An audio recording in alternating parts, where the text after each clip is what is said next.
Assalamualaikum warahmatullahi wabarakatuh. Waalaikumsalam. Selamat siang teman-teman semuanya.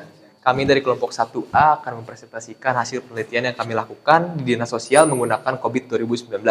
Sebelumnya perkenalkan, nama saya Virgiawan Maulana, ada Mutiara Cahya, ada Afrizal dan juga Aditya Eka Fadlin. Jadi judul yang kami ambil adalah evaluasi tata kelola TI website Bager Dinas Sosial Tasikmalaya dengan COVID 2019. Next. Nah, untuk abstraknya terlebih dahulu, Bager ini merupakan website yang masih mengalami gangguan teknis dan keterbatasan maintenance. Sedikit cerita bahwa Bager ini merupakan website untuk penyaluran bantuan sosial di Dinas Sosial. Berikutnya ada penelitian mengevaluasi tata kelola TI menggunakan framework COVID 2019.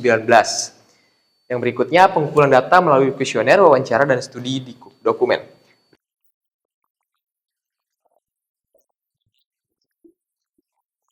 Dinas Sosial bertugas menangani pelayanan kesejahteraan sosial termasuk lansia terlantar dan kelompok rentan. Berikutnya aplikasi Bager ini dikembangkan untuk memfasilitasi proses pengajuan dan penyaluran bantuan sosial secara digital. Melibatkan berbagai pihak masyarakat, lembaga sosial, sektor bisnis, organisasi, keagamaan, dan juga akademisi. Permasalahan dihadapi oleh Dinas Sosial terhadap Bager ini adalah yang pertama, website Bager ini belum berfungsi secara optimal. Yang kedua, masalah teknis dan aplikasi tidak tersedia di Play Store. Yang ketiga, keterbatasan anggaran pemeliharaan dan juga minimnya SDM TI. Berikutnya, proses verifikasi kembali dilakukan secara manual, misalnya melalui WhatsApp. Yang terakhir, terdapat kesenjangan antara kebutuhan layanan digital dan kemampuan organisasi dalam mengelola TI. Oke, selanjutnya kebutuhan evaluasi.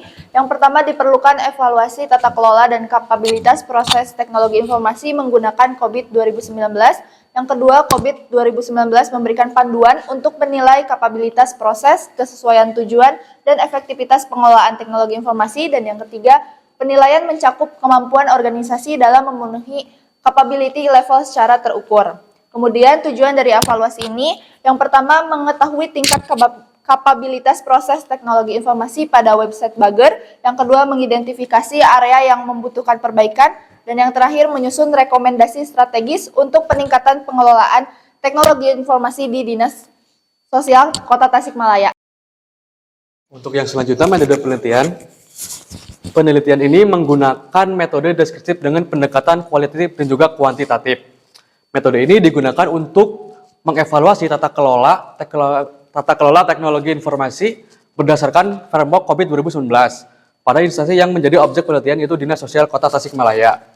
Untuk mempermudah proses penelitian, kami menggunakan 3 alur penelitian.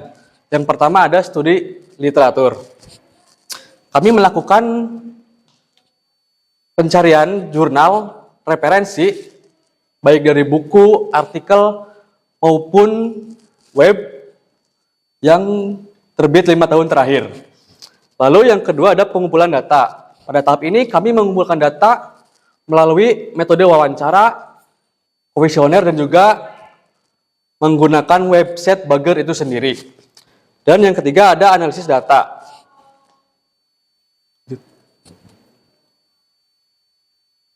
Nah, pada proses pemeringkatan mengikuti kriteria NPLF, yaitu not, partially, largely, dan juga fully, dengan detail penilaian.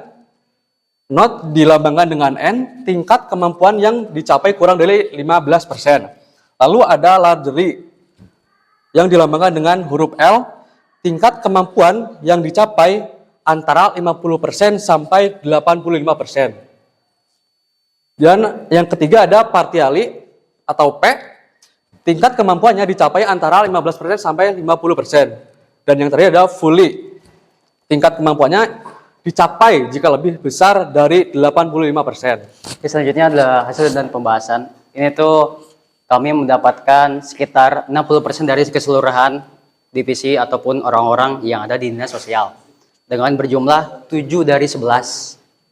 Jadi ini adalah hasil dari domain DC01 dengan rata-rata akumulasi 73,71% sekian. Dengan hasil kategori largely, yang dimana ini belum bisa naik ke tingkat selanjutnya. Lalu untuk domain AP14 ini mendapatkan rata-rata 77% dengan kategori sama largely. Selanjutnya, yang ketiga ada domain DC03 dengan rata-rata 73% dan hasil kategori largely.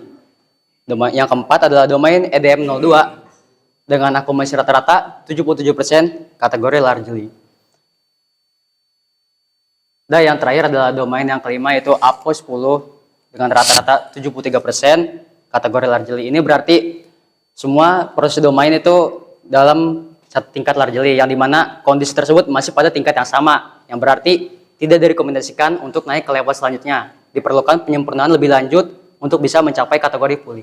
Ya, kesimpulan dari presentasi kami yaitu adalah seluruh domain COVID 2019 yang diukur yaitu DSS 01, APO 14, DSS 03, EDM 02, dan APO 10 berada pada kategori NPLF, largely dengan nilai rata-rata sekitar 73-78%. Hal ini menunjukkan bahwa proses tata kelola TI telah dijalankan sebagian besar, namun belum sepenuhnya konsisten dan terdokumentasi sehingga capability level masih berada pada level 1. Untuk dapat meningkat ke level 2, saran kepada organisasi perlu untuk memastikan proses agar mencapai kategori fully melalui peningkatan dokumentasi, penetapan prosedur, pengendalian yang jelas, serta perbaikan konsistensi pelaksanaan. Oke, sekarang lanjut ke sesi tanya jawab. Silakan apabila ada yang ingin bertanya, dipersilakan. Saya izin bertanya ya kepada kelompok. Apa yang terjadi? Apa yang menjadi fokus evaluasi dalam penelitian ini? Jadi di sini fokus evaluasi adalah evaluasi tata kelola COVID dari Dinas Sosial Kota Tasikmalaya dengan fokus domain EDM 02, APO 10, APO 14, DSS 01, dan juga DSS 03. Ya, berikutnya pertanyaan berikutnya satu lagi silakan. Ya. Mungkin dari saya ingin bertanya kepada kelompok ini, pertanyaannya bagaimana sih metode evaluasi tata kelola TI yang dilakukan di Dinas Sosial ini? Nah, untuk Dinas Sosial kami menggunakan metode kualitatif dan juga kuantitatif, yang mana meliputi studi literatur, wawancara. Berikutnya, kami menggunakan pengukuran capability dengan NPLF, yaitu Not Partially Large, dan juga Fully, yang mencapai angka 73-78%, yang mana itu setara dengan capability level 1. Sekian presentasi dari kami, mohon maaf bila ada kesalahan. Wassalamualaikum warahmatullahi wabarakatuh. Waalaikumsalam.